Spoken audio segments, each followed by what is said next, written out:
berita akan diselenggarakannya sidang untuk memeriksa para petualang yang berniat untuk melakukan keraman itu tersalur kini melalui udara yang bergetar oleh hantaman gada yang sebesar paha yang kemudian diayunkan ke bende Kiai Samudra. Gelegar suaranya kini telah memekakkan telinga.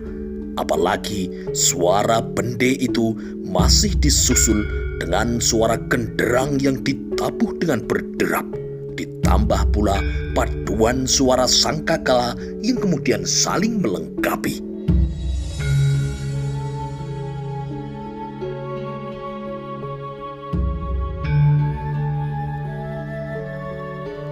Balai prajurit kini telah penuh sesak dan berjejal-jejalan.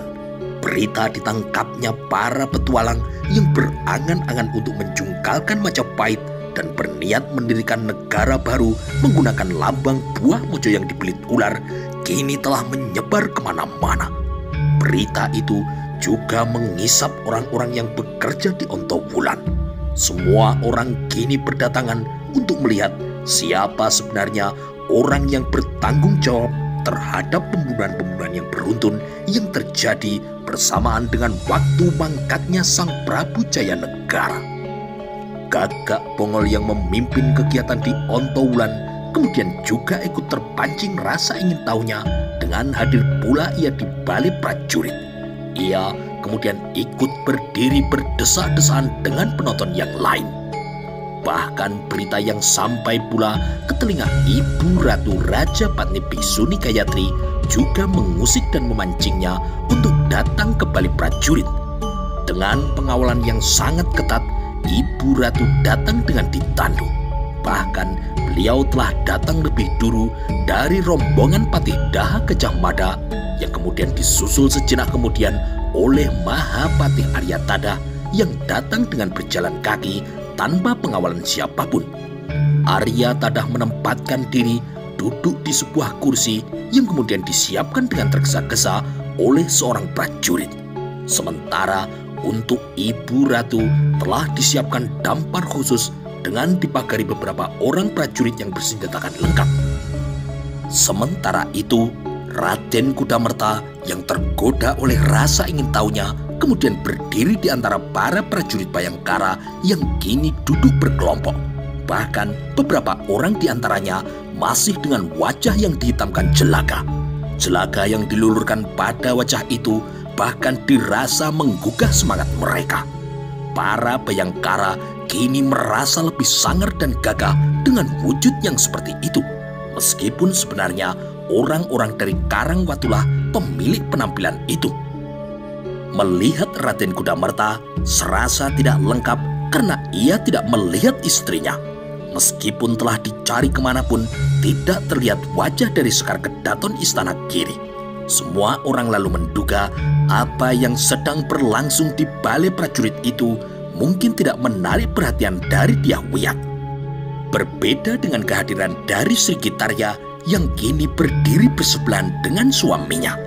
Di antara para penonton yang berjejal, sejatinya terselip dua orang perempuan yang tidak menarik perhatian. Dua perempuan itu, seorang di antaranya jelek sekali wujudnya karena giginya nampak keropos dan juga terlihat hitam. Dyah Wiyat Raja Dewi Maharajasa yang tidak sempat membereskan diri dan kembali berpakaian semestinya, kini menyimak apa yang akan terjadi dengan penuh perhatian. Sri Gitarya yang mempunyai nama lengkap Tribuana Tunggadewi Jaya Wisnuwardani memang sangat cantik luar biasa. Wajahnya yang kini terlihat agak pucat justru menjadi daya tarik yang kuat yang mengandung decak gabung dari beberapa orang. Sebaliknya, Raden Cakradara betapa gagah dan tampan pangeran dari Singosari yang telah diambil menantu oleh Ratu Gayatri itu. Dalam hati sebagian orang kini memuji keberuntungan Raden Cakradara yang telah beristri demikian cantik. Sebaliknya, banyak gadis yang merasa cemburu kepada Sri Gitarya yang telah menutup angan-angan mereka bisa memiliki cinta dari Raden Cakradara. Prajurit Bayangkara kini nyaris lengkap hadir di balai prajurit. Mereka duduk-duduk secara terpencar berbaur dengan para prajurit dari kesatuan yang lain. Senopati Haryo Teleng dan Senopati Panji Surya Manduro yang memimpin langsung penyerbuan ke Karangwatu juga tidak mau ketinggalan untuk mengikuti jalannya sidang pemeriksaan yang dipimpin langsung oleh Patih Daha Gajah Mada. Gajah Mada kini mencari-cari dengan menelusuri semua wajah, namun tidak nampak batang hidung dari Rak Kembar. Mungkin karena malu atau mungkin karena Senopati Panji Surya Manduro telah menjebloskannya langsung ke dalam pakunjaran yang menyebabkan Rak Kembar tidak hadir dalam sidang yang sangat mencuri perhatian itu. Akan tetapi pusat perhatian kini tetap tertuju kepada pimpinan gerombolan orang-orang yang berencana untuk melakukan makar. Menilik wujudnya yang langsing, pimpinan makar itu pastilah masih muda dan boleh jadi berwajah sangat tampan. Raden Panji Rukmamurti yang tidak bisa lagi berbuat seenaknya sendiri kini duduk meringkuk di barisan paling depan dengan tangan dan kaki yang masih terikat. Bagaimana raut wajah pimpinan gerombolan itu masih belum jelas karena masih berlabur hitam jelaka. Lalu di belakang Raden Panji Rukmamurti, seorang pendukungnya juga diperlakukan sangat khusus. Orang itu barangkali sangat berbahaya hingga ia diperlakukan khusus. Tidak hanya tangannya yang diikat, namun juga kakinya. Gajah Mada kini akan memulai sidang untuk mengadili para petualang itu. Namun kemudian perhatiannya tersita oleh derap kuda yang berpacu dengan kencang. Derap 2 ekor kuda itu sungguh sangat kencang dan mencuri perhatian siapapun. Gajah Mada kemudian harus menunda apa yang akan dikerjakannya karena kuda itu berwarna putih. Warna yang beberapa lama ini telah menyita perhatiannya juga membakar rasa penasarannya. Apalagi penunggang kuda itu menyamakan warna kudanya dengan mengenakan jubah yang berwarna putih pula. Wajah tidak terlihat karena tertutup oleh topeng dengan 3 lubang. 2 untuk mata dan 1 lagi lubang untuk bernafas. Bagaskoro Manjerkawuryan, Gajah Mada kini berdesis. Untuk selanjutnya perhatian Gajah Mada tertuju pada kuda kedua di belakang kuda orang yang berjubah putih itu. Kuda itu membawa orang yang diikat dengan sangat kuat dan diletakkan dalam keadaan tertutup. Bagaimana wajah orang yang menjadi tawanan itu harus menunggu sampai kain yang digunakan untuk membungkus kepalanya dibuka. 2 kuda yang datang itu kemudian langsung menerobos masuk, menyibak orang-orang yang tengah bergerombol. Menghadapi kemungkinan yang tidak terduga, beberapa prajurit kemudian segera merentang anak panah mengarah kepada orang yang baru datang itu. Akan tetapi Gajah Mada kemudian mengangkat tangan mencegahnya. Tanpa basa-basi, orang yang berjubah putih itu kemudian menurunkan barang bawaannya. Tubuh terikat dengan kepala yang tertutup kain itu kemudian diturunkan tepat di depan Patih Daha. Yang tidak diduga oleh siapapun, orang yang berjubah putih itu kemudian menempatkan diri di tengah-tengah halaman pendopo dan bersimpuh untuk memberikan sembahnya kepada Ratu Gayatri. Ratu Gayatri mengangkat tangannya menerima penghormatan itu. Hening yang bergerak kini sungguh sangat senyap. Bagaskoro Manjerkawuryan, ucap Gajah Mada. Bagaskoro Manjerkawuryan, jawab orang yang berjubah putih itu. Gajah Mada termangu. Gajah Mada berdebar karena merasa mengenal suara itu, tetapi ia masih belum yakin. Kisana, apakah kau akan tetap menutup wajahmu dengan topengmu itu? Bagaimana jika aku memintamu untuk membuka topeng itu agar kita bisa berbicara dengan lumrah? Rasa-rasanya aneh bila berbicara dengan orang yang mengenakan topeng. Rasanya seperti berbicara dengan demit. Gajah Mada kini berbicara. Kesatria berkuda putih yang menggunakan kalimat sandi Bagaskoro Manjerkawuryan itu memang membuat penasaran dari Gajah Mada. Rasa penasaran itu kini akan segera berakhir karena orang itu tidak berkeberatan dan berniat untuk memenuhi permintaan itu. Dengan tidak perlu tergesa-gesa, kesatria berkuda putih itu kemudian membuka topengnya. Maka kini betapa terperanjatnya semua orang. Bumi kini serasa bergoyang dan pohon-pohon juga berderak. Tanah terbelah dan siapapun akan terperosok dalam bumi yang terbelah. Bayangkara Joyoboyo bahkan tidak mampu menahan diri untuk tidak terbagi. Demikian pula dengan Riung Samudra, bahkan Ratu Gayatri juga tidak mampu menahan rasa kagetnya. Dari tempat duduknya, Mahapatih Aryatadha nyaris kencing di celana. Akan tetapi Patih Amangkubumi Aryatadha kini sangat menikmati tontonan yang sangat mengejutkan itu. Kau sudah siuman, Gajah Enggon? Gajah Mada kini memecah keheningan. Senopati Gajah Enggon, pimpinan dari pasukan Bayangkara yang baru datang itu, dengan segera mengumbar senyumannya dan melambaikan tangan kepada para Bayangkara anak buahnya yang menyambut lambaian itu dengan hingar-bingar. Para Bayangkara itu dilibas rasa takjub dan bagai menyaksikan sebuah keajaiban. Setidaknya dalam 2 hari semua sudah cemas dalam memikirkan nasib Gajah Enggon yang pingsan. Kecemasan itu bahkan sampai pula pada kemungkinan Gajah Enggon yang terkena hantaman batu di kepalanya itu tidak akan siuman lagi. Bila ada yang tidak kaget melihat Gajah Enggon yang sudah siuman adalah Dyah Wiyat. Rasa terkejutnya telah lewat. Terjadi beberapa saat sebelumnya di pasar Daksino, Dyah Wiyat seperti melihat Gajah Enggon. Orang yang berkuda putih yang menunggu dan kemudian berbicara dengan Pradapasudi di pasar Daksino adalah Gajah Enggon. Bayangkara Riung Samudra kini mengusap-usap wajahnya hingga tangannya basah oleh air mata. Gajah Enggon! Tiba-tiba terdengar suara orang yang berteriak. Gajah Enggon kini menoleh mencari-cari siapa orang yang berteriak itu. Edan kowe! Para Bayangkara kini tertawa bergelak-gelak ketika melihat Macan Lewong, orang yang melontarkan ancaman itu sambil mengacung-acungkan pedangnya. Macan Lewong tidak mampu menutupi matanya yang kini beleleran air mata. Gajah Enggon yang dikira pingsan itu ternyata sudah lama siuman. Bahkan Gajah Mada pun juga ikut terkecoh sampai belepotan. Di tempatnya, Dyah Wiyat ikut tersenyum menikmati kegembiraan yang datangnya tiba-tiba dan tidak terduga itu. Sementara itu, Raden Kudamerta belum bisa meredakan diri dari terbelalak.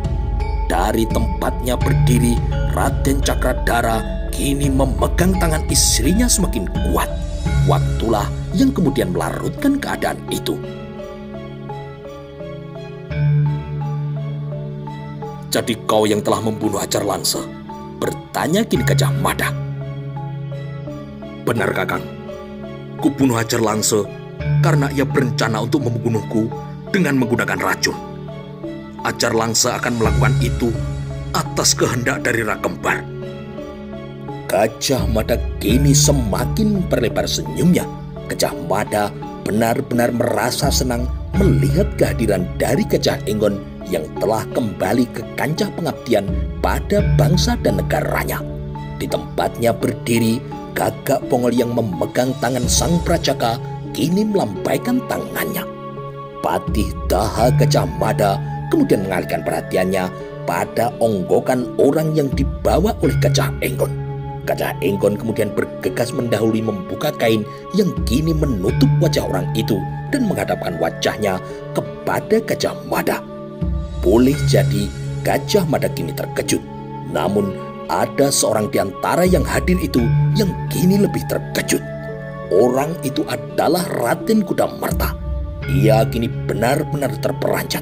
Hantaman palu Alugora serasa akan menghajar dan juga membelah dadanya. Atau ayunan batu yang sebesar sekepalan kini telah menghajar keningnya. Siapa orang ini, Adi? Tanya Gajah Mada. Panji Wirotopo, jawab Gajah Enggon. Sejengkal setelah Raden Kudamerta terbelalak, kini Gajah Madalah yang terkejut. Raden Kudamerta yang kaget kemudian bergegas mendekat untuk memastikan orang itu apakah benar-benar Panji Wirotopo. Raden Kudamerta mendadak merasa tengah dadanya kini nyeri. Ulu hatinya bagai diremas-remas dan beberapa jenak Raden Kudamerta bahkan mengalami kesulitan dalam bernafas. Mata Raden Kudamerta kini melotot serasa mau lepas. Paman, apa arti semua ini, Paman? Meledak kini Raden Kudamerta melalui pertanyaan yang dilengkapi dengan mengguncang-guncang tangannya. Namun Panji Wirotopo tidak mampu untuk membuka mulutnya. Panji Wirotopo kini benar-benar pucat dan tidak menyangka nasibnya akan berakhir dengan buruk. Adalah kini Ratu Gayatri yang tidak mampu untuk menahan diri. Hening kini menyergap balai prajurit ketika Ratu Gayatri yang membalut tubuhnya dengan pakaian cara biksuni itu kemudian berdiri dengan tegak. Semua orang kini terkunci mulutnya. Semua mulut menggelembung penuh dengan rasa ingin tahu. Para prajurit yang bertugas mengawal Ratu Gayatri kini menempatkan diri untuk mengawal di kiri dan kanannya.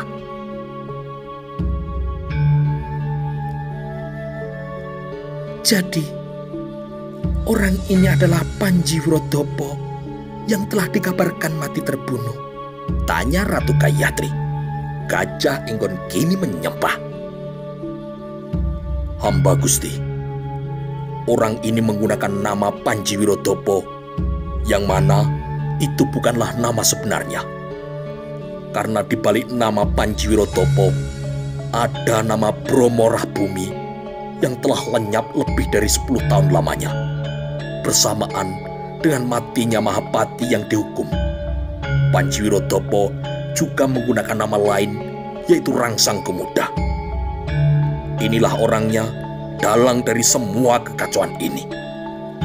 Meskipun merupakan jawaban, namun jawaban itu masih menyisakan pertanyaan yang sulit untuk dipahami. Jika Panji Wirotopo adalah pendukung dari Raden Kudamerta, mengapa ia malah mematikan dirinya sendiri? Mengapa ia kemudian membunuh pendukung dari Raden Kudamerta?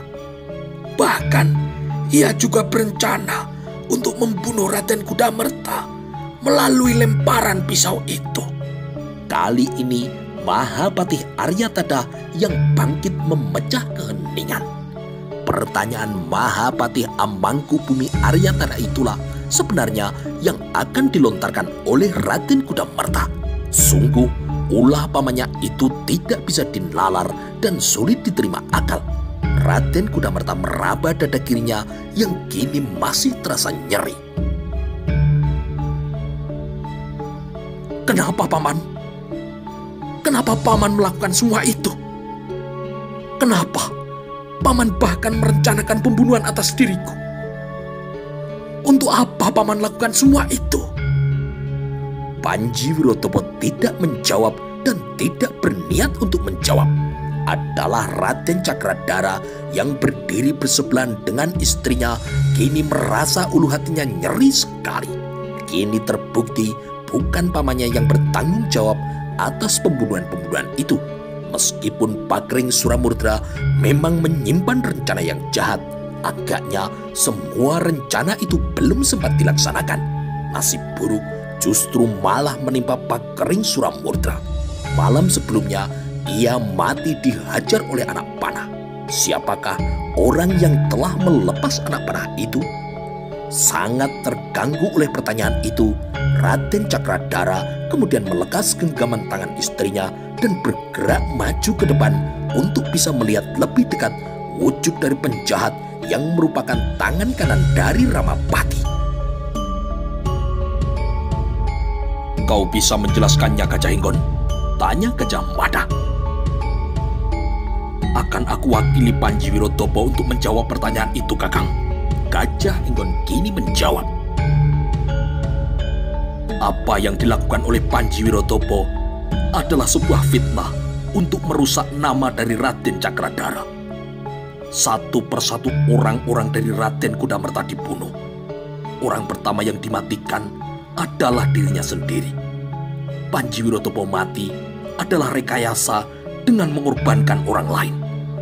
Orang itu ditandani tidak ubahnya Panji Wirotopo. Kemudian ia dibunuh, disusul oleh kematian berikutnya dan juga kematian-kematian berikutnya. Yang kesemuanya itu adalah orang-orang dari Raden Kudamerta. Dengan pembunuhan-pembunuhan itu, maka semua orang akan mengarahkan pandangan matanya kepada Raden Cakradara. Dengan menghancurkan nama Raden Cakradara, orang ini berharap akan terbuka peluang bagi Raden Kudamerta untuk menjadi seorang raja. Dan bila Raden Kudamerta menjadi raja, ia berharap ia akan duduk di dampar kepatihan. Mendengar hal itu, Raden Kudamerta merasa kini dadanya sesak. Sementara Raden Cakradara merasa ulu hatinya semakin perih. Ia telah menjadi korban fitnah yang sungguh sangat menyakitkan. Tetapi, kenapa Paman Panji Wirotopo kemudian berencana untuk membunuhku? Raden Kudamerta kini bertanya langsung kepada Panji Wirotopo. Pertanyaan itu rupanya mengusik Panji Wirotopo. Orang itu berusaha bangkit untuk memberikan jawabannya. Gajah Mada kemudian menolong Panji Wirotopo untuk berdiri. Aku tidak pernah menyuruh Rubaya untuk membunuhmu, Raden. Aku yakin Rubaya mampu melukaimu tanpa harus membunuhmu. Tugas itu yang aku berikan kepada Rubaya. Rubaya mempunyai kemampuan bidik yang luar biasa. Jika aku minta, ia hanya melukai tubuhnya saja dan jangan sampai mengenai jantung. Maka itulah yang akan dilakukannya. Ia telah melaksanakan tugasnya dengan sangat baik. Hanya sayang ia tertangkap. Agar Rubaya tidak banyak bicara, dengan terpaksa aku bunuh dia. Raden Kudamerta remuk. Kegilaan Panji Wirotopo ternyata bergerak terlalu jauh. Sebaliknya, betapa mendidihnya isi dada Raden Cakradara. Dengan nafas yang tersengal-sengal, Raden Cakradara kini menempatkan diri berdiri di depan Panji Wirotopo. Dan kaukah orang yang semalam telah membunuh Paman Pakering Suramurta? Pembunuhan atas Pakering Suramurta yang terjadi di Padas Payung memang membuat Gajah Mada bertanya-tanya. Gajah Mada kini kemudian ikut menunggu lelaki tua itu untuk menjawab. Panji Wirotopo tiba-tiba tertawa-tawa dengan terkekeh.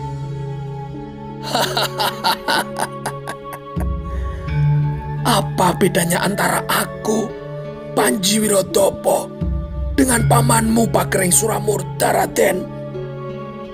Di belakang Raden Kudamerta ada aku yang berusaha keras untuk menempatkan Raden Kudamerta guna menggapai kegayuannya. Lalu di belakang Raden juga ada Pakering Suramurta yang menyimpan cita-cita sama seperti aku. Apa akan kusembunyikan rencana-rencana pahitmu itu? Seolah-olah rencana itu tidak pernah terjadi, Raden. Raden Cakradara kini terhanyak. Apa yang disampaikan Panji Wirotopo itu adalah benar adanya dan tidak mungkin untuk dibantah. Semalam di Padas Payung, Gajah Mada bahkan telah menyadap pembicaraan antara dirinya dengan pamannya dengan utuh dan juga langsung. Patih Dahak kini telah tahu semuanya. Gajah Mada kemudian berjalan mondar-mandir. Perhatiannya kini tertuju kepada Raden Panji Rukmamurti. Pimpinan rencana makar yang telah kandas sebelum berkembang itu terus saja membungkam mulutnya. Ia tidak berniat menjawab pertanyaan apapun, bahkan andai disiksa dengan cara bagaimanapun. "Siapa kau sebenarnya?" tanya Gajah Mada. Raden Panji Rukmamurti benar-benar membungkam dirinya. Gajah Mada yang berjalan mengitarinya kini hanya diliriknya. Saat Gajah Mada memandang wajahnya dari depan, Raden Panji Rukmamurti membuang wajah. "Tidak mau berbicara?" tanya Gajah Mada. Gajah Mada terpancing kini kemarahannya. Namun tidak mungkin ia lampiaskan di depan Ibu Ratu Gayatri. Wajah Panji Rukmamurti yang dihitamkan itu juga menumbuhkan rasa penasaran. Wajah macam apa yang terlihat andai jelaga hitam itu dibersihkan? "Ambil air dan gelerak." Tiba-tiba Gajah Mada menjatuhkan perintahnya. "Aku ingin semua tahanan dilepas bajunya dan wajahnya dibersihkan dengan lerak. Aku ingin mereka dijemur sampai kering." Beberapa orang Bayangkara langsung bergerak untuk melaksanakan tugas itu. Namun perintah itu ternyata mengagetkan Panji Rukmamurti yang kini mendadak cemas. Ancaman bagian manakah yang telah menyebabkan Raden Panji Rukmamurti merasa gelisah itu? "Aku akan berbicara. Aku akan mengaku siapa. Tetapi jangan lepas bajuku," jawab Raden Panji Rukmamurti dengan gugup. Ucapan Panji Rukmamurti itu mengagetkan. Gajah Mada kini mengerutkan kening sambil ia berpikir dengan keras. Dengan mata yang terpicing, Patih Daha Gajah Mada kemudian memperhatikan tawanan di depannya itu. Ia memperhatikan dari kepala sampai ujung kakinya, memperhatikan bentuk kuku dan dadanya. "Kau perempuan rupanya?" tanya Gajah Mada. "Ya," jawab Panji Rukmamurti dengan suara yang serak. Walaupun lirih, jawaban itu terdengar sangat jelas. Jawaban Panji Rukmamurti itu telah mengagetkan semua yang hadir, namun lebih khusus anak buahnya yang terkejut.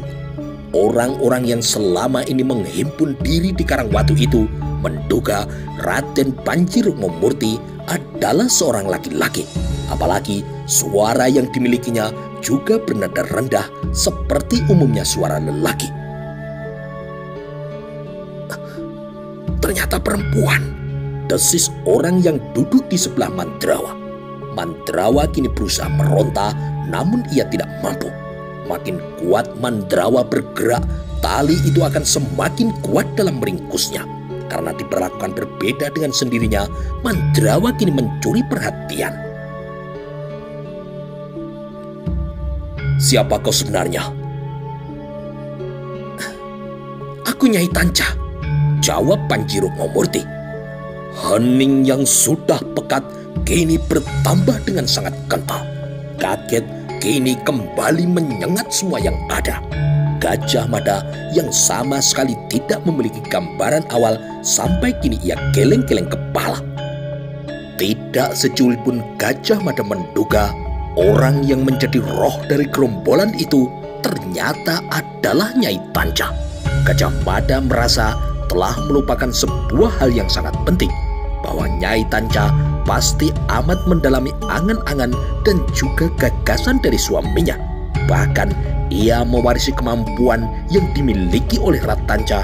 Di antara kemampuan itu bisa ilmu pengobatan dan bahkan kedekatannya dengan ular. Ratanca adalah seorang ahli racun dengan menggunakan berbagai jenis ular. Maka lambang yang digunakan adalah buah mojo yang telah dibelit oleh ular. "Jadi, kau yang mengirim ular dalam keranjang itu?" bertanya kini seseorang. Seseorang itu kemudian tampil maju ke depan. Sungguh Gajah Mada terkejut. Akan tetapi dengan segera Gajah Mada bisa mengenali orang itu adalah Dyah-Wiyat Raja Dewi Maharajasa. Patih Daha Gajah Mada kini mengkucal-kucal matanya. Dengan terbelalak ia memastikan perempuan jelek dengan gigi yang hitam itu adalah memang Dyah-Wiyat.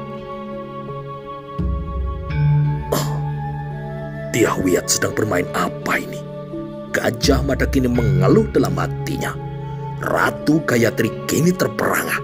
Ratu Gayatri boleh jadi tidak mengenali penampilan dari anaknya itu, tetapi tidak dengan suaranya. Suara Dia Wiyat adalah suara yang amat ia kenali. Selebihnya, semua orang yang hadir tanpa terkecuali sulit memahami bagaimana mungkin Sekar Kedaton malih rupa menjadi demikian jelek. Rambut yang tidak karuan, gigi yang juga tidak karuan, serta pakaian yang juga tidak pantas dipakai oleh anak seorang raja. Adi Dia Wiyat, Sri Gitarya kini juga terkejut. Sri Gitarya kemudian bergegas mendekati adiknya, memandanginya dari ujung kepala hingga ke ujung kakinya. Mata Sri Gitarya terbelalak tidak percaya. Empu Krewes yang semula duduk kini terlonjak berdiri. Kemunculan dan penampilan dari Dia Wiyat hampir membuat otot-otot jantungnya serasa putus. "Apa yang kamu lakukan?" tanya Sri Gitarya. "Aku sedang menyamar, Kakang Bo," jawab adiknya dengan tegas. Rupanya gerah di balai prajurit itu masih menyajikan kejutan yang siap akan mengguncang dada siapapun. Tidak seorang pun berani kini berbicara. Tidak seorang pun pula yang berkedip, dan semua mata kini memandang perempuan yang berpakaian kumal dengan gigi yang nampak keropos kehitam-hitaman, yang ternyata adalah Sekar Kedaton Dia Wiyat. Semua orang memang layak terkejut melihat perubahan wujud dari Dia Wiyat yang terkenal akan kecantikannya. Tiba-tiba kini Sekar Kedaton Istana Giri itu muncul dengan wajah yang buruk. Dia Menur yang semula berdiri di sisi Dia Wiyat tidak menduga Sekar Kedaton akan bersikap seperti itu. Yang paling bingung adalah laki-laki yang semula berdiri bersebelahan dengan Dia Wiyat.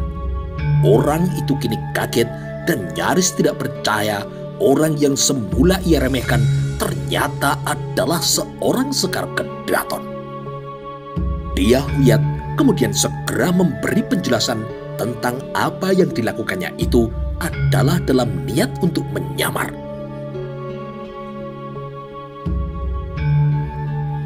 "Kau belum menjawab pertanyaanku, Nyai Tanca. Jadi kau yang mengirim 3 ekor ular itu?" Nyai Tanca kini mendengus. Setelah sekian lama ia memendam kebencian, kini saatnya lah ia menumpahkan kebencian itu. Bila jarak yang memisahkan cukup dekat, maka dengan senang hati ia akan memuncratkan ludahnya kepada perempuan yang selama ini ia anggap sebagai pengganggu ketentraman dari rumah tangganya. Gara-gara Dia Wiyat, Ratanca tidak sepenuhnya mencintai dirinya. Perempuan tidak tahu malu, pengganggu ketentraman rumah tangga orang. Seharusnya kau mati dipatuk oleh ular itu, umpat Nyai Tanca yang kini mendadak liar itu. Gajah Mada bertindak dengan sikap. Apabila dibiarkan, maka akan terjadi perang mulut yang bisa merusak nama keluarga istana. Beberapa bayangkara kini sigap membawa Nyai Tanca dan langsung menggelandangnya ke Pakunjaran. "Bayangkara Kendar-Kendara, ku minta janjimu untuk sehidup semati mendampingiku. Ayo kekasihku, susul aku ke Pakunjaran," teriak Nyai Tanca. Teriakan itu kemudian menyebabkan Patihda Gajah Mada mencuatkan sebelah alisnya. Namun seorang tawanan yang meronta kini telah menarik perhatiannya. Di Karangwatu, orang yang berbadan kekar itu dipanggil sebagai Mandrawa. Rupanya nama itu bukanlah nama sebenarnya. Bayangkara Kendar-Kendara yang tergoda mengenakan topeng kepalsuan, di balik namanya sekarang ada nama lain, yaitu Mandrawa. Wajah yang dihitamkan menyembunyikan nama yang sebenarnya. "Dia Kendar-Kendara?" tanya Gajah Mada. "Ya, Orang itu adalah Gendar-Gendara, jawab Senopati Haryo Teleng. Menurut pengakuannya, ia memperoleh tugas untuk mengamankan rumah Nyai Tanca. Akan tetapi, yang terjadi kemudian, ia justru menempatkan diri menjadi kaki tangan dari Nyai Tanca. Gajah Enggon kini mengepalkan tangannya. Namun, Gajah Enggon yang kecewa itu kini harus menahan dirinya. Ia tidak boleh melampiaskan kemarahan di depan Ibu Ratu. Akan tetapi, tidak demikian dengan Bayangkara Joyoboyo. 2 kali ayunan tangan Joyoboyo menghajar perut Gendar-Gendara hingga terhanyak. Jebloskan dia ke penjara sampai busuk, teriak Jayabaya. Tuntas sudah, setidaknya demikian Gajah Mada merasa. Semua teka-teki kini telah ditemukan jawabannya. Kaitan rangkaian kejadian dengan masing-masing pelaku juga sudah jelas. Kedepan para pengadil kini mulai dari Atyaksa sampai seorang hakim harus kini menuntaskan sisanya. Namun ternyata bagi Ratu Gayatri kini masih ada satu pertanyaan yang mengganjal hatinya. Persoalan itu telah menjadi desas-desus pembicaraan orang. Mumpung rakyat banyak sedang berkumpul di balik prajurit, Ratu Gayatri kemudian memanfaatkan kesempatan itu untuk melontarkan pertanyaannya. Aku minta waktu untuk berbicara Gajah Mada, kata Ratu Gayatri. Gajah Mada segera menyembah. Silakan Gusti, jawab Gajah Mada. Ratu Raja Patni Biksuni Gayatri kemudian menyebar pandangan matanya menyapu wajah semua yang hadir di pendopo dan juga di halaman balai prajurit. Semua orang kini terpancing rasa ingin tahunya, kira-kira persoalan apa yang akan disampaikan oleh Ratu Gayatri. Setelah menjelajah semua wajah, perhatian sang ratu ternyata hinggap di wajah Raden Kudamerta. Nak Mas Raden Kudamerta, mumpung rakyat banyak saat ini sedang berkumpul, untuk meredam, jangan sampai muncul desas-desus yang tidak bisa dipertanggungjawabkan. Aku ingin bertanya kepadamu, apakah benar ketika aku kawinkan kau dengan Dyahwiyat, kau telah beristri, yang dengan demikian telah kau tempatkan Sekar Kedaton sebagai istri kedua? Pertanyaan yang diajukan dengan tidak terduga-duga itu telah menyebabkan Raden Kudamerta pucat pasi. Raden Kudamerta yang gugup kini menyempatkan memejamkan mata untuk meredam gejolak yang terpancing secara mendadak itu. Pertanyaan itu tidak hanya mengagetkan Raden Kudamerta, namun juga semua yang hadir di barisan prajurit tanpa terkecuali. Mereka yang sudah mendengar desas-desus itu kini terpancing rasa ingin tahunya, apalagi mereka yang baru mendengar berita itu. Raden Kudamerta yang gelisah kini menengadah. Raden Kudamerta tidak dengan segera menjawab pertanyaan itu. Tidak bisa dihindari, semua pandangan mata kini tertuju kepadanya. Namun yang paling menusuk adalah pandangan mata dari Dyahwiyat. Tanpa setahu Raden Kudamerta, Dyah Menur juga ikut menunggu jawaban apa yang akan diberikan oleh suaminya itu. Mendadak Dyah Menur kini merasa jawaban itu sungguh sangat penting. Jawaban yang sedang ditunggu yang nantinya akan menjadi salah satu dari banyak pertimbangan dalam mengambil keputusan. Dyah Menur amat ingin tahu apakah Raden Kudamerta adalah benar-benar sosok yang layak dibanggakan. Hamba belum pernah mengawini siapapun, Gusti, jawab Raden Kudamerta dengan suara yang amat tegas. Jawaban ini menyentakkan Sekar Kedaton Dyahwiyat. Jelas Raden Kudamerta menyampaikan hal yang sama sekali tidak benar. Gajah Mada kini juga terkejut karena Raden Kudamerta memberikan jawaban yang tidak sesuai dengan kenyataan. Namun rupanya jawaban itu sudah cukup bagi Ibu Ratu yang tidak merasa perlu mengejar dengan pertanyaan-pertanyaan lain. Patih Daha Gajah Mada kini berpikir keras, kemudian ia tersenyum. Tiba-tiba saja Gajah Mada sadar bahwa tidak penting bagi Ibu Ratu apakah Raden Kudamerta berbicara jujur atau tidak. Yang paling penting rupanya bagaimana Raden Kudamerta bersikap. Dengan jawaban itu berarti Raden Kudamerta harus menempatkan Maharajasa sebagai satu-satunya istri tanpa ada perempuan lain sebagai istri yang lain. Jika istri pertama itu ada, berarti ia harus disingkirkan. Gajah Mada juga teringat ketika ia meminta keterangan kepada Raden Kudamerta, masih ada bagian dari rangkaian cerita yang belum jelas, yaitu bagaimana kisah pertemuan Raden Kudamerta dengan Dyah Menur. Kini, setelah secara resmi Raden Kudamerta memberikan jawaban seperti itu kepada Ratu Gayatri, maka dengan sendirinya bagian itu tidak perlu dikejar lagi. Untuk apa? Bukankah Raden Kudamerta belum pernah mengawini perempuan manapun? Bagi Dyah Menur Sekar Tanjung, jawaban suaminya itu telah membimbingnya kemana ia harus melangkah. Setidaknya untuk waktu yang panjang, Dyah Menur telah berusaha untuk mengendapkan hatinya. Ia kemudian melihat tidak sekedar menggunakan matanya, tetapi juga mencoba menggunakan cara pandang lain, termasuk bagaimana cara pandang dari Raden Kudamerta. Menggunakan cara pandang itu, Dyah Menur kini merasa amat maklum ketika Raden Kudamerta mengaku belum beristri. Dyah Menur Sekar Tanjung kini telah siap untuk mengalah, dan itulah yang akan dilakukannya karena Raden Kudamerta hanya punya satu pilihan, menempatkan Sekar Kedaton sebagai istrinya dan meninggalkan istrinya yang lain.